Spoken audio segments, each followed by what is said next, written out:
and welcome back to my YouTube channel. My name is Keely Ogden, I'm a writer, and I am the Vampire Girl. It is February, which means Black History Month. Of course, we should be spending every day celebrating creators of color, but since it is Black History Month, I'm going to give you a few titles to start with.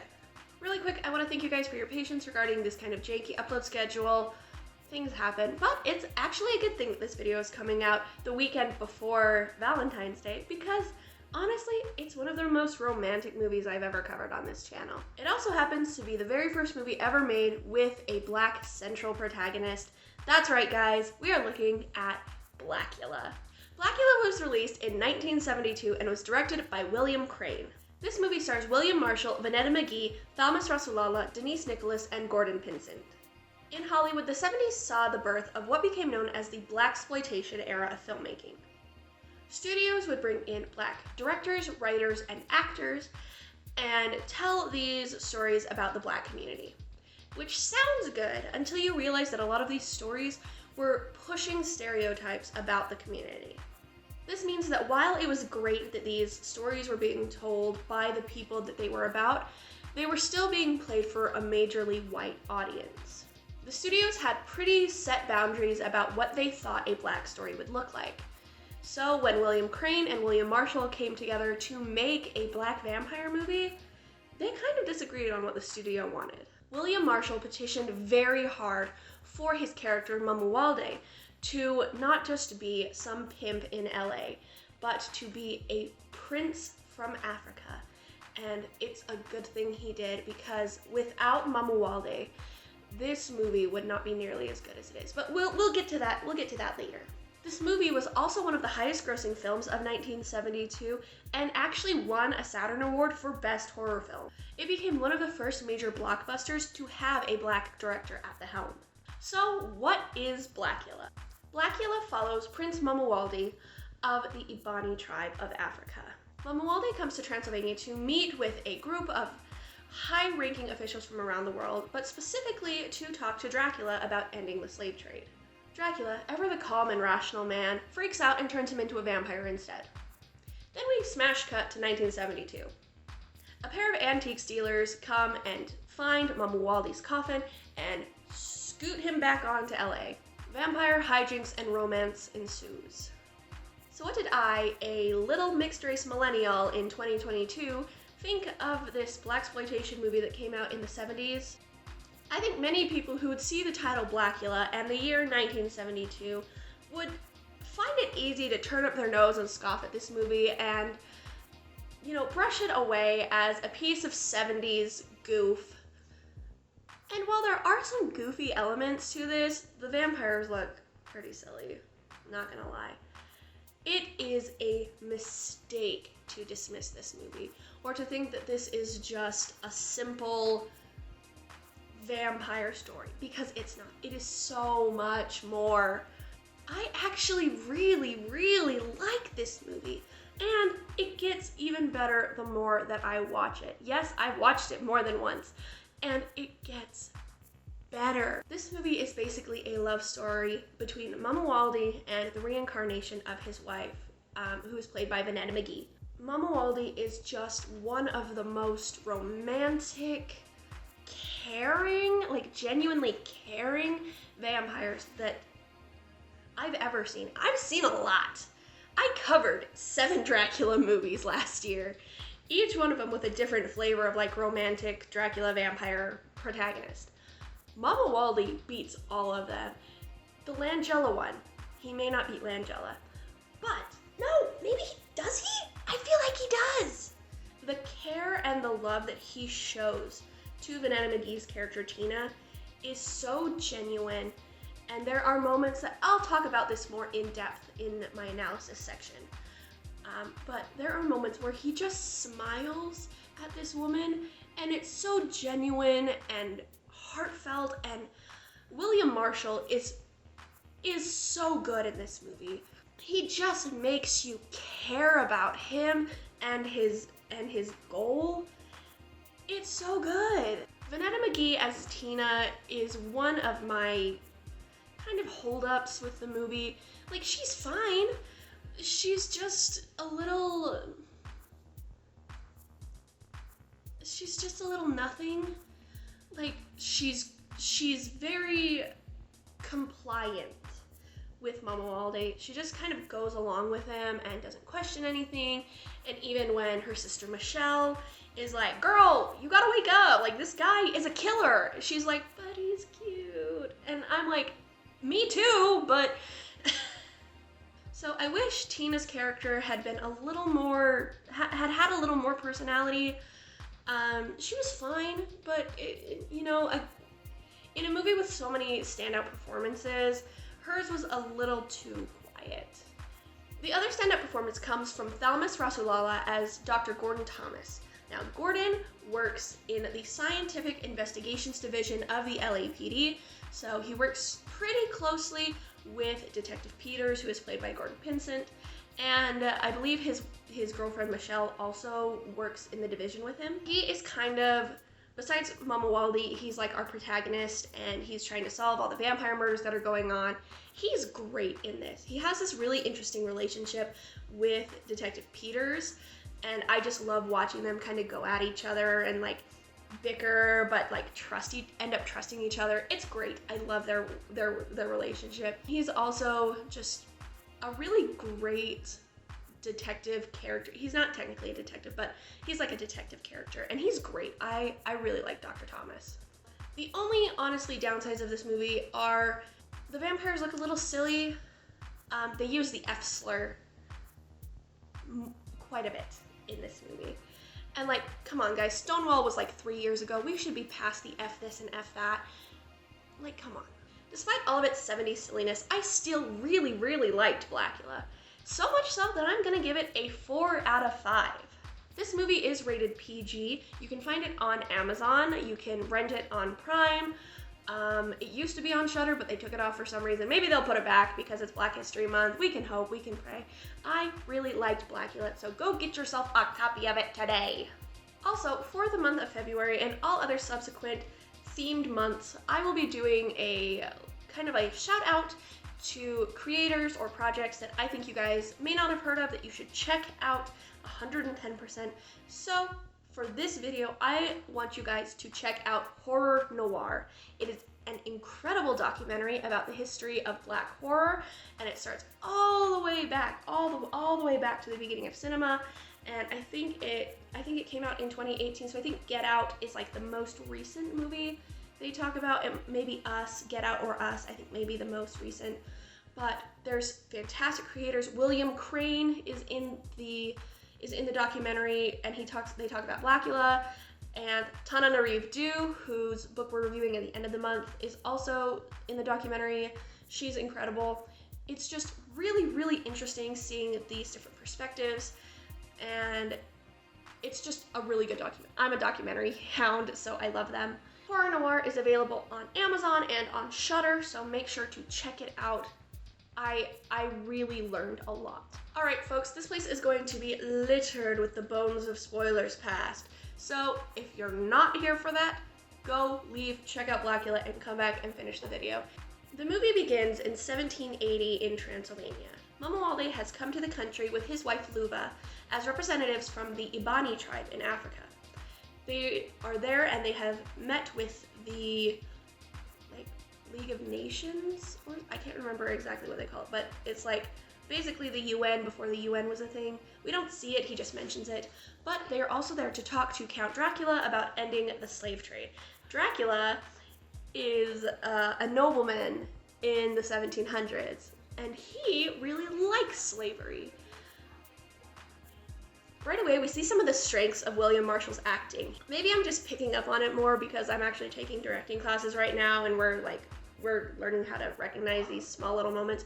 But he has these moments where his face tightens as Dracula is speaking, but he's polite enough to wait his turn to talk, and he doesn't want to interrupt the racist crap that's coming out of Dracula's mouth.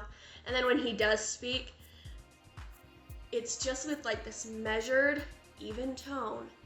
And he looks at Drac and he says, "You find merit in barbarity?" And Drac's like, "Yeah, I do, because it benefits me. What do I care what other people think? I'm a nobleman, and it's 1780. And honestly, Drac, You get your butt kicked by a woman and an old man. You don't have any room to talk. You're not that cool. I do love this section of the movie because it harkens back to the more Hammer film style of the 50s and 60s. Especially in the setting of Dracula's castle, it looks very much like it's come straight out of a Hammer film.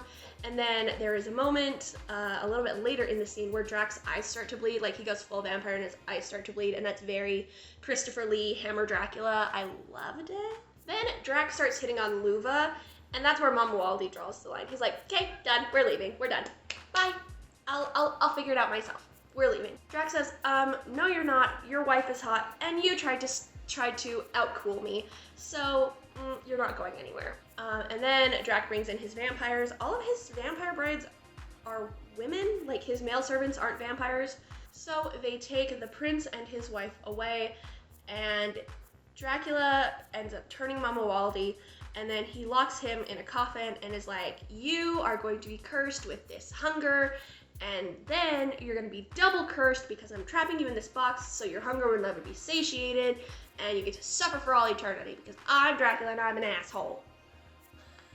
And then for good measure, he locks Luva in the crypt with him so that she can listen to his cries and be sad and die. Luva does try to get the coffin open, so we love that. We love a woman who takes initiative for her man, and so she tries to get the coffin open, but it's locked and it's really heavy.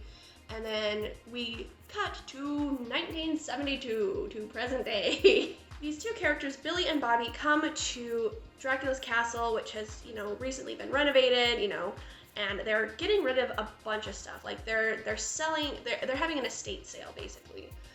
And Billy and Bobby are like antiques guys or interior decorators. They're probably interior decorators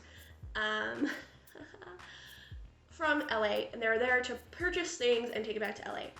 Now, the thing that I noticed right off the bat about Billy and Bobby, and that the movie didn't confirm to me until a few lines of dialogue in, they're so gay.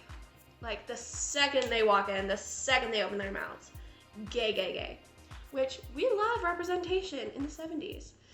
Until we see how Billy and Bobby are treated throughout the movie, and then we're like, 1972, what are you doing, 1972, what are you doing? I'm also going to note right now that they are an interracial couple. Bobby is black and Billy is white. And so interracial gay couple in 1972 should have been progress. And it's fine. So as they are picking things up from the estate, they're like cracking jokes about Dracula, how they're big fans of his movies, and the guy selling the estate's like, ha ha ha, he wasn't fake, guys. He was real. He was a real person. And they're like, yeah, sure he was. Okay. The dialogue is so 70s. It's so good. I really enjoy it. So they see Mama Waldy's coffin and they're like, this is cool. We're taking it back with us. And the guy's like, okay, take it, I guess. We don't have a mention of there being like another body in there, so I don't know what happened to Luva's corpse. It fell through the plot hole. So Billy and Bobby take Mama Waldy's coffin and a bunch of other antiques back to LA. They have this like warehouse where they store their stuff, and as they're trying to get the boxes open and the coffins, oh, I'm gonna mention this too, because this is, I didn't notice this until the second time I was watching it, but they have like a box of oil lamps, like kerosene lamps, and they light one so that they can see better inside the warehouse. This comes back later. I loved it. It's like Chekhov's oil lamp. I love it. So while they're trying to open these boxes, Billy cuts himself real good. And so Bobby like starts bandaging him up. We know what's coming because it's a vampire movie and somebody is bleeding. This causes Mama Waldy to wake up, and he goes after Billy and gets him, and then Bobby tries to save his boo Billy but gets baked. We cut to a funeral home where Bobby is laid out, and we can see his body starting to like move, and then he stops. The funeral director brings in 3 characters, and those characters are our mains for the rest of the film. They are Tina, her sister Michelle, and Michelle's boyfriend, Dr. Gordon Thomas. They are friends of Bobby's and friends of the family, so they are there for his viewing. There are lots of small moments in this script that's like these little digs at where society is of the day.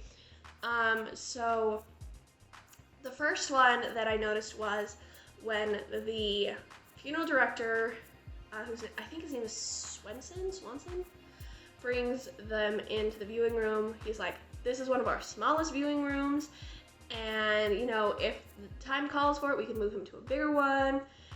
And like, but right now we got him in this kind of small one. And I was like, it's gay. It's because he's gay, isn't it? You guys don't expect a big turnout because he's gay. And then right after this, there's another moment where Dr. Thomas is like, hey, where's his associate? And I'm gonna call him Swanson. I'm sorry if that's not his name. Swanson is like, oh, you know, I didn't work on him. I don't get a lot of white folk in here. Somebody else took him. And I was like, it's because he's white and gay. We see a reflection on the fact that Bobby is gay, to where he's kind of put into this smaller area like he doesn't matter. And then Billy is white and gay and in an interracial relationship, and so he's taken as far away from Bobby as he can be. Mama Waldy is also hanging out around the funeral home for it's never explained why. So he sees that Tina looks exactly like Luba, and so he decides to follow them. Gordon hangs back a little bit and examines Bobby's body, and he's like, this is weird. And Swanson's like, yeah, it's like the biggest rat bite I've ever seen. And Gordon's like, you're gonna look at me and you're gonna tell me that a rat did that? And Swanson's like, yeah, that's what they're saying. So Gordon's like, I call Cap, and he goes to investigate. So Mama Waldy follows Tina. He ends up freaking her out because she is a woman walking alone at night and she does not have a chador or a skateboard, so she's really freaked out. She ends up dropping her purse and he picks it up and like takes it with him. And then as he's chasing her, he gets hit by a taxi. And the taxi driver gets out. She's this woman named Juanita Jones. And she like starts cussing him out. It's like, you are so dumb. How come you ran out in front of my cab? He calls her an imbecile, and she's like, I'm an imbecile? You're the one who ran out in front of my car. You're the only imbecile here, boy. And as soon as she says that, he like turns to her and she's like, I didn't mean it. So Mama Waldy ends up, he's really upset that she made him lose Tina and that she was like being disrespectful, and so he lunches her. Dr. Gordon is investigating the death of Billy and Bobby, and he goes to his good buddy, Detective Peters. And Peters is kind of like the stereotypical, like, overworked, under-caffeinated detective from these kinds of movies. Gordon is trying to get the, like, Emmy report or the police report on Bobby and Billy's death. And he's telling Peters, look, your guys lost it. And Peters is like, no, we didn't. Come to find out they did. They did lose it. Gordon remarks to Peters pretty casually. He's like, it's kind of funny how a lot of sloppy police jobs involve black victims. To which Peter responds, you're being paranoid. Billy wasn't black. And I literally said out loud to the screen, no, but he was gay and in an interracial relationship. Like, that's like, get it together, Peters. Okay, now that we've talked a little bit about the setup of the movie and kind of the direction it's going, let's talk about our main man, Mama Waldy. My heart. Mama Waldy's romance with Tina is what sends this movie over the edge and into fantastic territory. Something that I love is that Mama Waldy does not keep who he is a secret from Tina.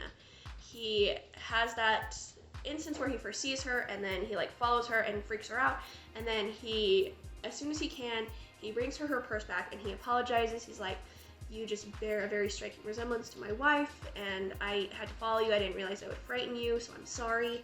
And she's like, that's okay, like I understand. And then he asks to meet her later, and then he shows up to her apartment and he straight up tells her, he's like, I am a vampire, you are my wife, and you believe me, don't you? And Tina's like, you know what? Yeah, I do, because it's like she felt this strange thing ever since she saw him at the club, and so she feels this pull towards him, and she still like doesn't fully understand what that means. She just knows that it's there. And Mama Waldy,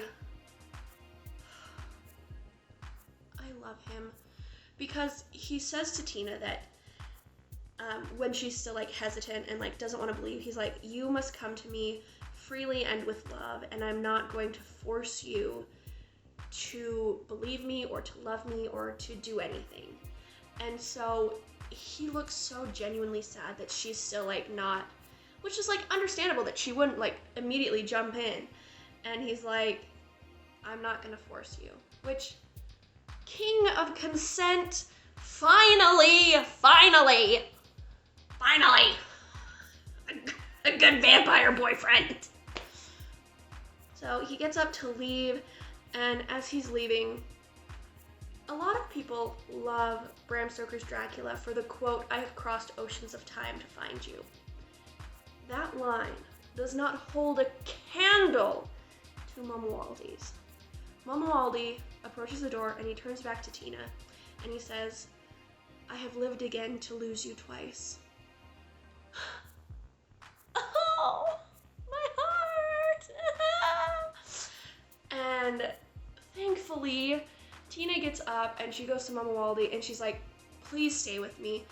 And then he pulls her in and he kisses her, and then he just pulls her in super tight and hugs her, and he has the most amazingly happy, pure, joyful smile on his face. He's like, yay, my one true love, I found her again, life is worth living. And I'm like, my heart. It was so good. But that line, I have lived again to lose you twice. Ugh, so good, so good. Mamuwaldi and Tina become closer, and a little bit later in the movie, he's talking to her about the possibility of her turning into a vampire and joining him, and she's like, I don't know if I can do that, you know, because there are a lot of consequences, and like, you know, I have my sister to think about. I don't know if I want to leave her. I'm not sure. And he's like, don't worry about it. All time belongs to us. Which is just another great line. And he doesn't push. And he's like, that's okay. You don't have to decide. Now, you don't have to decide ever. I'm just so happy to be here with you. It's so cute. I love their love. But of course, people have to come in and ruin it because Mamuwaldi is out here killing people. Did I forget to mention that? He's still a vampire. He's out here killing people. Whoops. Gordon continues to investigate the deaths as they keep rolling in, and he starts suspecting vampires, and he's like, this is crazy, but I think this is what's happening. So he and Michelle actually go to the graveyard to dig up Billy's body because Bobby's has gotten up and is walking around, and they don't know where it is. And Gordon's like, smells like vampires. So they go to the graveyard and they dig up Billy, and spoilers, this is the spoilery section. I'm not afraid to tell you, there is a fantastic jump scare when Billy pops up out of the grave and attacks Gordon. It got me so good. It was great. So, confirmed vampires. So Gordon goes to get Peters to show him. He can't show him Billy because he staked Billy and, you know, put him down. But he remembers that the cab driver, Juanita Jones, who Drac lunched in the beginning, is still at the ME's office in cold storage. So he goes to pick up Peters, and he calls the medical examiner, and is like, hey, pull the cabbie out of cold storage. I forgot to mention this earlier. When Juanita Jones first comes into the ME's office, Sam, our medical examiner, makes a comment about how women shouldn't be driving cabs, and she was probably out here looking for something.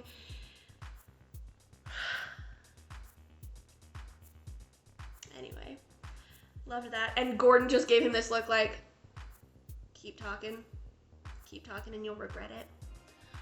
So he's like, Sam, pull her out of cold storage. So Sam pulls her out of cold storage and then does not lock the door as he was instructed to do. Because Gordon was very, very specific. Lock the door.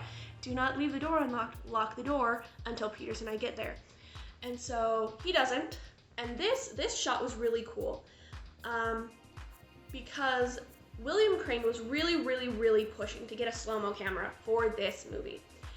And it was looking like they weren't gonna get it, and then the day came to film this scene in the Emmy's office.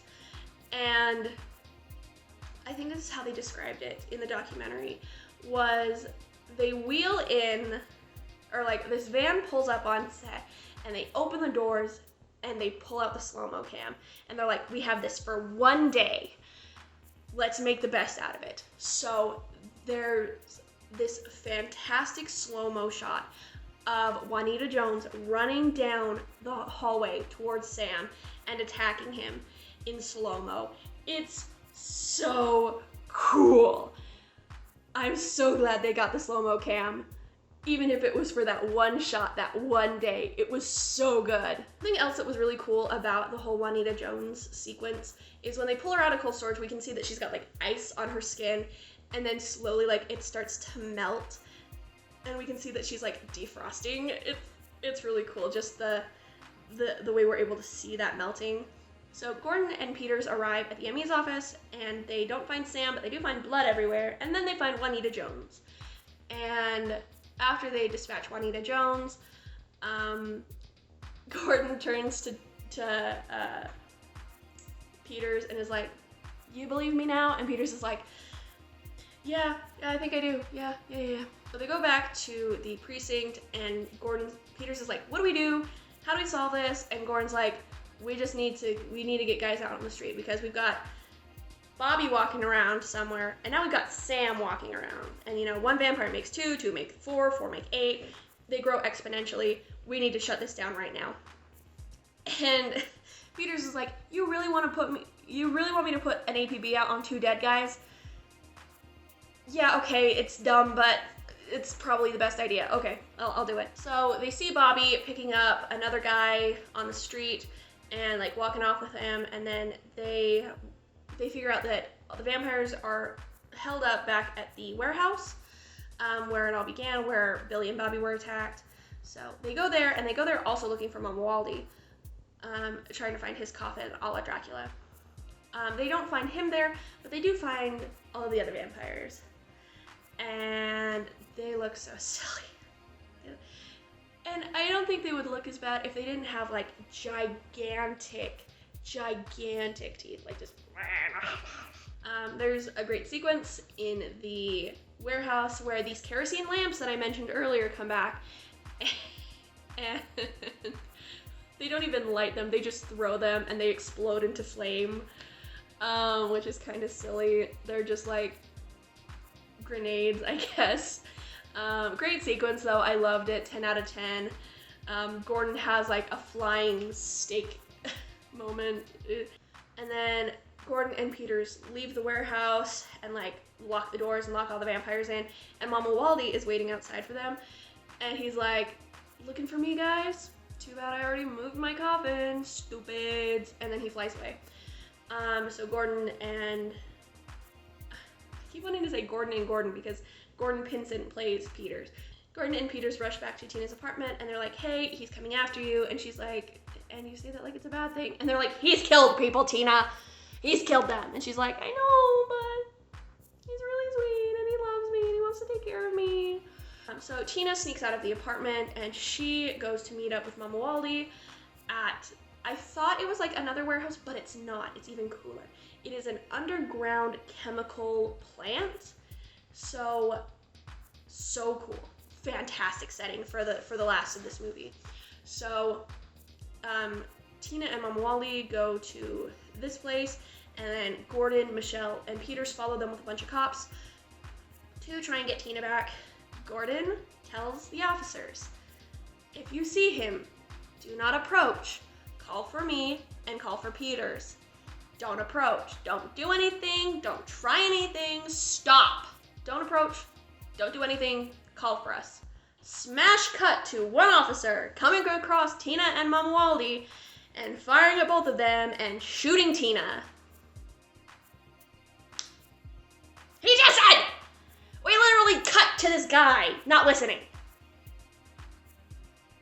Mamuwalde, rightfully, gets very upset, kills the officer, goes back to Tina, and is like, please don't die. please, please, please don't die. And then it's so sad because he's like, please forgive me, but I have to do this. It's the only way. I can't lose you. And then he bites and turns Tina. And it's just so sad because he wasn't going to. He was not going to turn her, but they forced his hand because people can't listen to other people.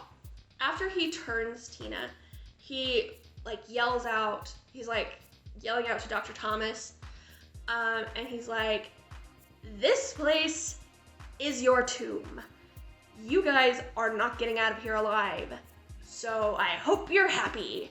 So Mama Waldy starts, dispatching anyone he can get his hands on. Gordon and Peters find his coffin, and they, Peters has the piece of wood to, and Gordon is the smart one and volunteers to open the coffin and not be in the way of claws. So they open it, and Peters immediately stabs down, and it's not Mama Waldy in the coffin, it's Tina. Vampire Tina, so, it was still a good thing he didn't, kill human Tina, but Michelle starts screaming, and it's so sad because she's like, no, stop, that's my sister, stop, and I'm like, ah! And then Tina, flops back and dies, and she is not a vampire anymore, and then Mama Waldy appears, and he sees that they've killed Tina. And Peters and Gordon are backing away from the coffin, and Gordon reaches into his coat to pull out this big silver crucifix he's been using through the movie, and Mama Waldy just looks at him and he's like, there's no need for that. And he turns and he walks away, and he starts walking up the stairs out of the chemical plant, and we see that the sun is out. And he's having to pull, the farther up the stairs he goes, the more he's having to pull himself up because he's weak, and he gets out into the sunlight and collapses, and it's so freaking sad. And then there's a great FX makeup moment where Gordon and Peters follow him up the stairs, and then they pull the cape off of his face, and it's gross. It's rotting, and there are worms, and it's so gross, but it looks so good. So we end the movie with half of our main cast dead and my heart broken. And that is Blacula. Guys, I really genuinely love this movie. It's full of some 70s silliness, but it was so good. I really liked it. So if you're looking for something fantastic and romantic for this Valentine's Day, make sure to check out Blacula. If you are a fan of kind of 70s detective stories, check it out. If you're a fan of William Marshall, definitely check it out. He is so good in this movie. I loved him. Just Thomas Rasulala as Dr. Gordon is so good, so fun. Great movie. 4 out of 5 stars. I loved it. Thank you guys so much for watching this video. Again, Blacula is available on Amazon. Make sure you check it out. Make sure you like, subscribe, comment, all of that amazing YouTube-y things that we love to do, because it helps my channel out. It helps get these videos out to more people and spread this love of vampires that we all have. Thanks again so much for hanging out with me today, guys, and I will see you in the next video. Bye, guys!